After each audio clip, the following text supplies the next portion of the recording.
Lucia, do you understand what's, not that you don't understand, you're a very intelligent woman, I would imagine, but have we explained what's happening with all these? No, we haven't. Let me tell you what's happening here, because it's a little bit different than what we're all used to. I came from the world of television. We're sitting here with Lucia Giannetta from Bronx Tale, the musical on Broadway, but let me explain to you a little bit so you have a better idea. We work with this social media. There's got to be a bigger word for guru than guru, because guru is a little like old school, but like bigger than guru, whatever it is, lives, eats, breathes social media. My producer, Lance Lafer. So we're doing this live streaming show across multi-platforms. So it's Facebook, Twitter, Instagram, Periscope, YouTube. So your whole audience on all these different places are all watching at the same time. We do this every day from 11 to 3. We have some fun, we make some mistakes, we laugh at ourselves, we laugh at other people, and then we get back up and do the same thing again the next day. So we have great days where we get to do really cool things, and then we have other great days where we are on the road and we travel. We hung out in another office with Tay Diggs last week. We get to hang out with you guys this week. It's really cool. I just spoke to Bradley Gibson, who's one of the loveliest guys I've ever met in my life. And gorgeous. And gorgeous. And buff. And like, talented. And funny. Maybe I should leave. No, I mean, but then I asked him about you. I said, tee me up a little bit for Lucia, and he just went off. Terrible singer, has a terrible daughter, I'm trying. just really rude to everybody, like definitely not warm-hearted. I'm working on it. It was really surprising, to be perfectly honest. No, he I wouldn't expect him to say such truth. Couldn't stop raving about you and how absolutely lovely you are, and what a great cast that you guys have all put together, and how you were there from the beginning. I was. Tell me a little bit about your involvement in Bronx Tale. Well, I started off with the very first reading. And how rare is that on Broadway? Very rare. Well, it's funny because my first Broadway show, it was the same thing. I started off with the very first reading, and I was with it for 8 years. What show? A Leap of Faith, which was also written. The music was written by Alan Menken and Glenn Slater. Yeah, it's pretty amazing. It's amazing to be here again with them. So Bronx Tale. Yeah, I was working at Morgan Stanley and temping for the business development leader. So basically the opposite of a complete Broadway musical. Because I'd come back from Les Mis. I was on the road with Les Mis, and I needed a job. I have a 14-year-old now. At the time she was 12, I guess, 11, 12, and I have a mortgage. So I had to get a job. And I was temping at Morgan Stanley, and I got a call from my agent that Tara's office called and asked if I wanted to do a Bronx Tale. And I couldn't tell anyone. Had you put it out there that this is something you wanted? Were you Bronx a fan? Tale? Yes, Bronx Tale. I'm a huge fan. So you were before this even came out, yeah, right? and You Chaz saw the Palminteri, movie, big fan of obviously Chaz. Bob. Yeah, And of course, Bob. I mean, Jerry wasn't we call him Bob at the table. So call him Bob. You call him Bob? I call him Big B. Really close. I call him Big B. We're speaking, of course, of Robert De Niro. Big B to me, but that's Robert to you guys. Okay. So, but right now it was very small. It was just starting. They were just starting on Act 1. Sergio was there, our choreographer, Kilo. Chaz was there, and the team. But that was it. So they tell you that they want to take a Bronx Tale and turn it into a musical. First of all, what did you think of that idea? Well, I thought it was great because the Bronx Tale takes you through every possible emotion. Yep. You know, and the story has there's such high stakes in there. Yeah. There's love. There's family. Like there's everything. So it's a great story to put to music. I think. Right. And so then they tell me to come in, and I go in, and I'm a little intimidated because Chaz is there, but he is awesome from the very, very, very first really, time. Because he seems a little intimidating before he was. I'd be terrified. No, he is awesome. Okay. He is such a a genuinely kind man. And they sought you out for this. They were looking for you. They were doing a reading. Amazing. So they were looking for someone to play Rosina. Okay. So I went in, and she had like 3 words. She had nothing yet. And so what does that mean? They give you a that script means and I you had a have 3 script words and on I it? sang the ensemble parts, and she said, "Wait, let's not make any rash decisions." You remember it. Yeah, I love that. It's still in the show. I love that. And that was it. And we sat at a table. We did read-throughs. We created things. At one point, they said, "Just react and be you." And was that the hard? That to me is the scariest part. Yeah, yes and no, because she's a mom. You know, I'm a mom. She's Italian. I'm Italian. Yeah. Yeah, it wasn't, because they were just so genuine and Okay. kind, and there was no fear. No fear. You felt no fear. At what point between the first table reading and opening night did you start getting excited that maybe this is something that could actually The happen? first table reading. Stop it! I Like the love minute you that. walk in there, how could you not? I You love look at that. the team, Alan and Glenn and Sergio. I mean, in Tara Rubin's office is amazing. You were like, "This is mine. If you This want to is take it mine. away from me." Yeah, and they did. There was a workshop and I didn't get it. Oh. In between, yeah, which Okay. people don't know sometimes. Like when you do these things, you know, it's not always easy and it's not always the way you think it's going to turn out. But if it's yours, it turns out. And if it's not, Then it wasn't it's supposed not. to be. Then it was blocked. That's So the way I look how at it. much time was there between that first table reading and when you found out you got the part? Well, I did 2 years, 2 years I think, because maybe it's a little shorter than that. So 6 months or so we did the first reading, and then another 6 months we did another reading, and Well, then why they did did a it take dance so lab, long? because that's what it is with a Broadway show. You have to keep going back and fixing it and tweaking it and rewriting it, and stuff gets cut, stuff gets put back in. We bring the story to life, you know, and everyone's involved. It's awesome. It's an awesome experience to be a part of it.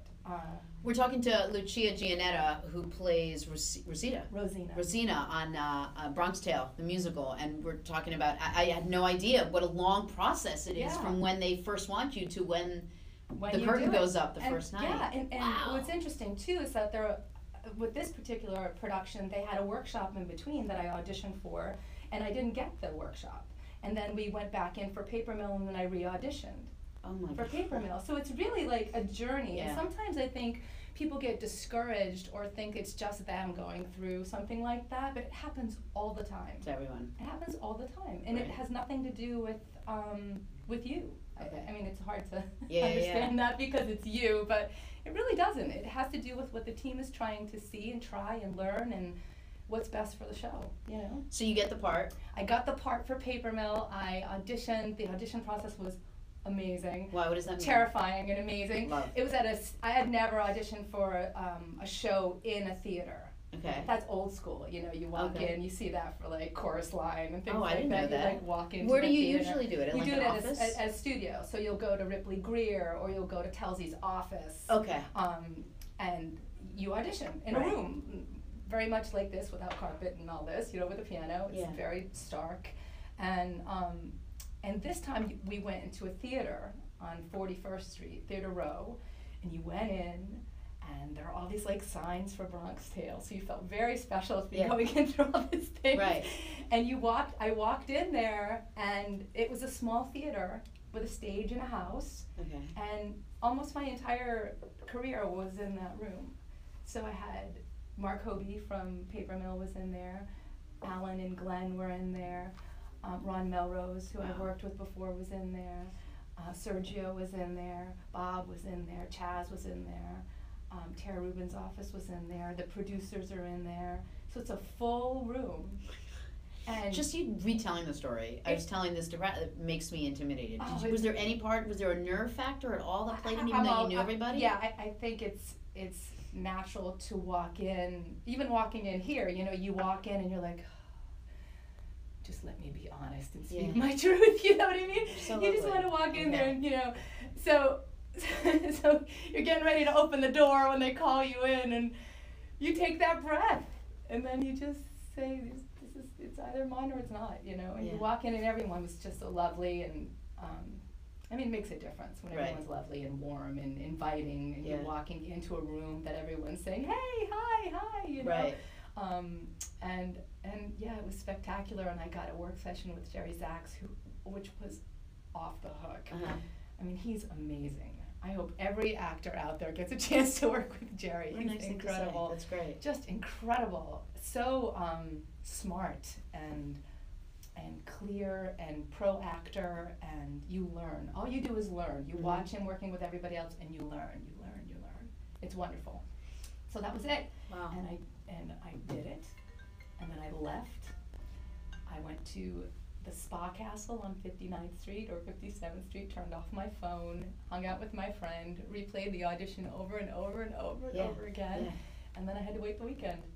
And I went back to Morgan Stanley, because in between, whenever I work, I would go back there and Okay. work. And how long did it take till you found out? I found out that Monday. Oh, yeah. wow. I'm pretty sure it was that Monday, and it was spectacular. Is there a certain bit of pressure, maybe like a third or fourth or fifth tier pressure, knowing that you took something that had such success as a different adaptation, such success as a movie, such success as an actual play, to have to bring it together as a musical and make it as successful? You know, the story is successful. Like, the story is successful. Right. It was. You can't mess up Chaz's story. Right. It's beautiful. Yeah. The nerve comes, I think, for me, whenever you're presenting something brand new. Okay. You working so closely with it. We trust our teams so intensely. We trust each other so much. We give 110% of us every moment. And then when you step out there and someone else is going to look at it, it's nerve-wracking, because for a second you think, gosh, I hope they see what I see. I hope they live through what I live through every moment on this stage. And so you hold your breath for a second, but you know, I believed that the story was so strong and the team was so strong, and the music was just, all it did was make it better for me, in my opinion. Right. All it did was make the story better. All it did was bring the streets even more to life. All it did was give each character more depth and more opportunity to feel and have you feel with them. Yeah. So I wasn't, you know, petrified or panicked that we were going to get booed off the stage, but I wanted them to feel what I felt. Uh-huh. So there was nervousness around that. Like, I wanted them to leave there feeling like they really went somewhere with us. Right. And so far, they have. They have. We're talking to Lucia Gianetta from Bronx Tale, the musical. How's it been so far? What's the difference between working on a show like this and working on other shows that you've done? Well, for me, Rosina, you know, she's mine. You know, yeah. She's mine. And other shows I've done, even in Leap of Faith, I was an ensemble member. So I originated her, and Chris Ashley had us really have a very strong idea of who we were in the ensemble and what our purpose was. And, so that was very good. But this is different. You know, when I did Les Mis, or when I would be Madame T, and I was Madame T, my Madame T, but she was still Madame T. She was created and developed, and for years we've been watching her, and that infiltrates you a little bit and colors what your choices are, I think. But Rosina is 100% me. Well, I asked Bradley why you're so good at what you do, and he was very quick. He said, well, she's a mom. She's like the best mom. She just lives it, and she feels it. No. Do you bring that out there with you every night? Every night, and every night when I go home, Bronx Tale's walking around the house with me. I mean, my daughter, I can't even tell you how many times she says, Mom, this isn't a Bronx Tale, because I'll be like, Bella, Bellas, you need to just, you know, these decisions you're making in life. And she's like, oh my God, Ma, this isn't a Bronx Tale, you know? I'm like, the choices you make, Ma. Right. He Yes. also said that this cast is unlike other casts in that you guys are genuinely friends. Yeah, we're a family. As tight-knit and as close like a family as he's ever and you seen. know, Chaz really helped that move along even more quickly than I think it would have happened naturally, by really making us feel like we were part of this neighborhood and this family. Him and his wife had us over to their home. Really? We had a big Sunday dinner, and it was delicious. And his wife, they made like sauce, they made gravy, I call it gravy, but sauce, they made sauce, they had all this food, they opened their home to all of us and our family members and our loved ones, and my daughter and my husband came, and just really giving us an opportunity to be outside of the theater and be ourselves and find commonalities, and you know, he really. How big a part of the show is he? Chaz. Well, Chaz, in this show, he's not in it at all. Right, but does he like come by often? Sorry, I got nervous for a second. I got confused that he was that. What happened? Nothing. Okay. That was one of those moments where we say we make mistakes. No, it's probably my fault. I don't know what I did. Completely my fault. Gee, blame me. No, it's so easy. I blame me all the time. I'm as self-deprecating as it gets. Chaz is very much a part of the show. Very, very much. Like you can feel his presence. Oh my gosh, all the time. He's there all the time. He comes to visit us. Yeah. He takes us to his restaurant. Oh my his God, daughter I slept over love my them. house last week. Stop Yeah, it. they're like, my daughter and his daughter are best friends. His wife and I have a lovely relationship. Wow. She's a really amazing woman, so smart and creative, and it's just great. I mean, it really is. He's very much a part of it, and when you go to work, he's there with you.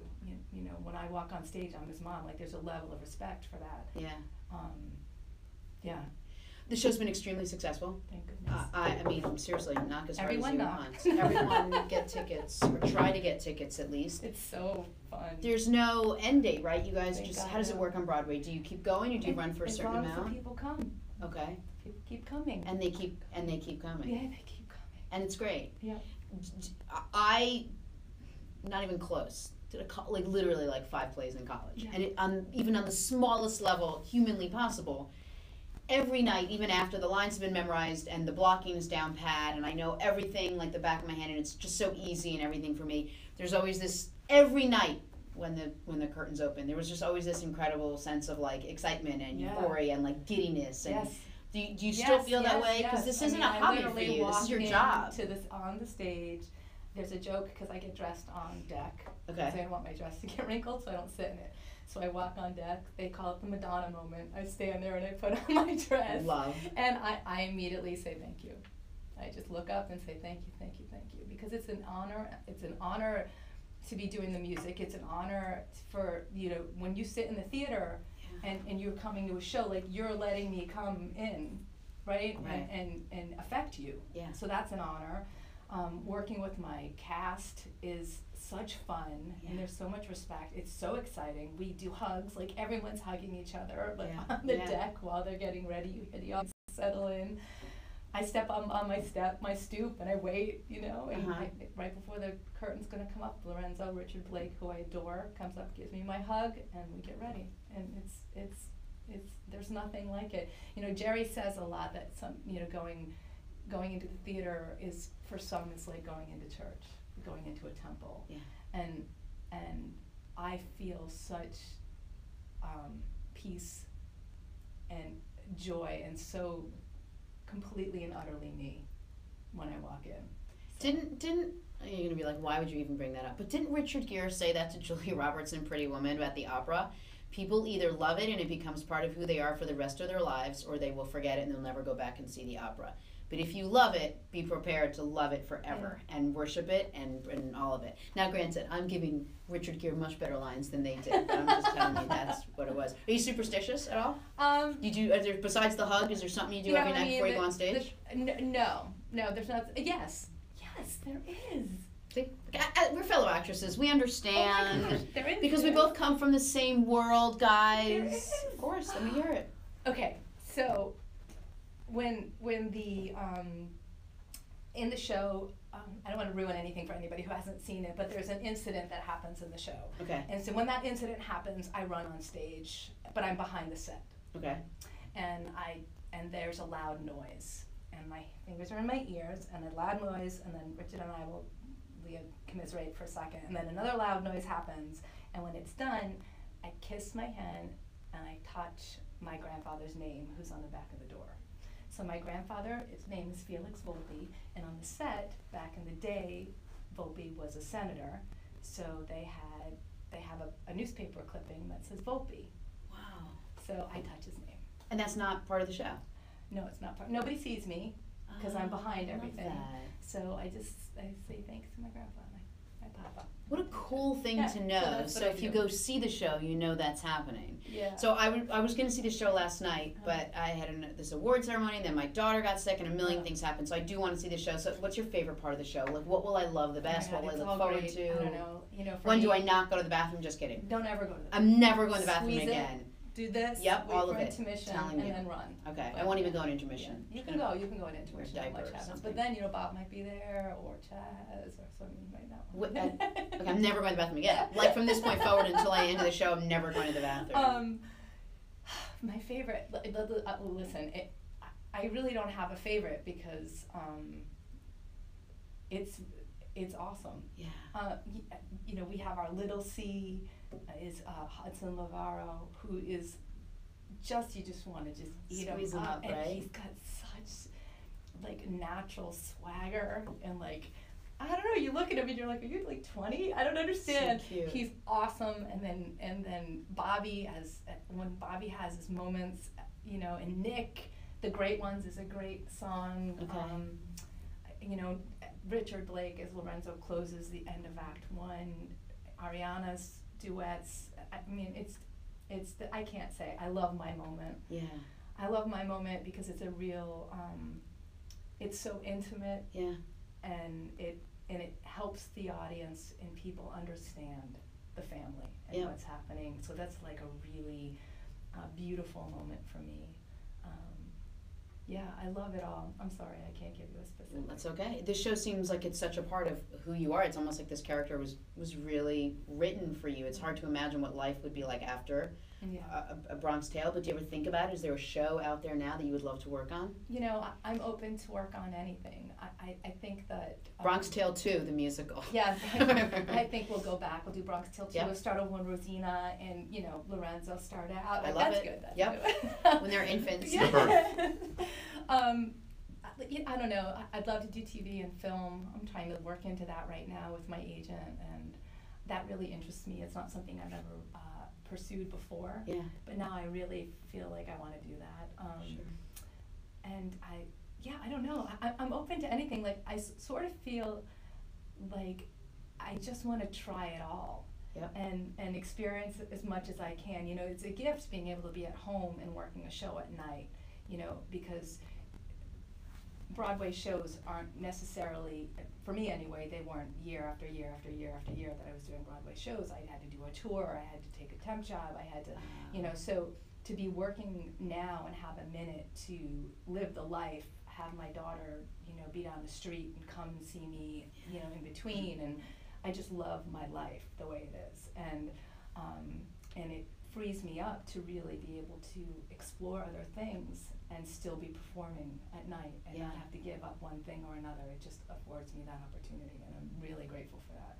How many times do you see a show and then afterwards you have to give someone like the obligatory little 5-penny tour, like of the backstage? I give tours all the time. I love it. Cool. So now that we're best friends, like when I come, can I do that? Yes, of course. I always like to show off to my friends. I'm like, you know, I know these people. We're like the same person because I did that one show in college. I love doing. I want to do it. I love giving people tours. What a cool thing for people that don't work in this business that come. I do them all the time. Love you. I did that at the Today Show, and even though I used to hate doing it so much, at the end of every tour, when you see people like light up to see a world that they've never seen but through a box or on a stage or something, it makes it all worth it. Yeah, and just to have them stand on that stage and spread their arms and take a picture of them with the ghost light on. I mean, it's awesome. Right? Or show them how little things work and where you do a quick change and, you know, or, I don't know. I think it's great. It's awesome to do. I love it. Okay. Well, remember you said that when I asked you for my tour after the show that I'm going to come see. Lucia, you're so sweet and you're so genuine, and you are the same exact person that Bradley said you were, which is really quite lovely. I wish you nothing but continued success, and I love the story of Grandpa Volpe. I think that is wonderful. Do you want to hit me up with comments? So because we do this, we have a bunch of people that usually write in unless they are watching, because I did such an amazing job interviewing. Well, comment here from Amanda Sue Roper says, happy stories make my day. Yes. Good afternoon. You seem creative. Scott is saying you seem creative in my eyes. Wow. I guess the question, in terms of creating the role, when you got started with it, was there like like you were actually helping write it? Like that was? No. I mean, Alan obviously wrote the music, and Chaz wrote the words. So no, I did not at all help write anything.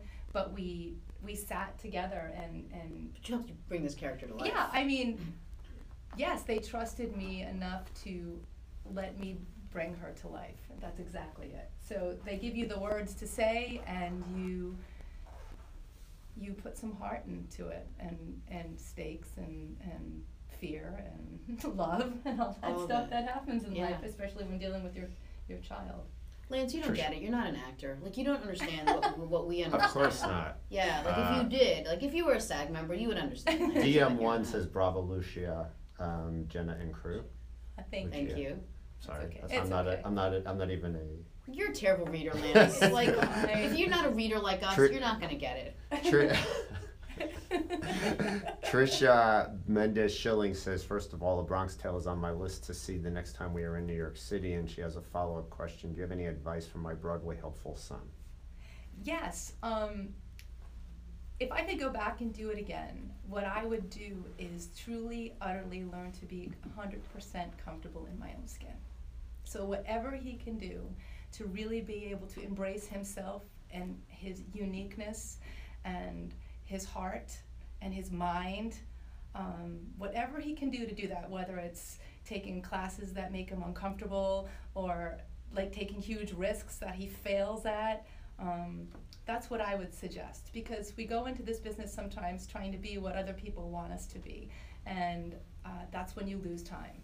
You need to be you, and then it comes. Across the board with so many Yeah. things, but especially with this. Very cool. Wait, I don't want to take up much more of your time, but you're performing tonight. I am this Awesome. afternoon. This afternoon. Yeah, Will you think of me when you're on stage? I will. Like, will you sort of just Yes, sort you of know what? pull out your When inner I Jenna? touch my grandpa's name, I'll Yeah. think of you, because I never realized I did it every single time, but I do. See, So you thank you brought for that that. out. Of course, it's my absolute honor. I thank you for your time and everything today. You're amazing. I'm going to come and Same watch here. the show, and Thank you. the best part will be the tour you're going to give Best me. part will be the That in writing I'll after show the you show. where I drop my dress. Ah, that's my favorite Okay, part. good. It's already my favorite part. So thank you so Oh, much. you're very welcome. It's the Bronx Tale the musical. Come to New York, see it.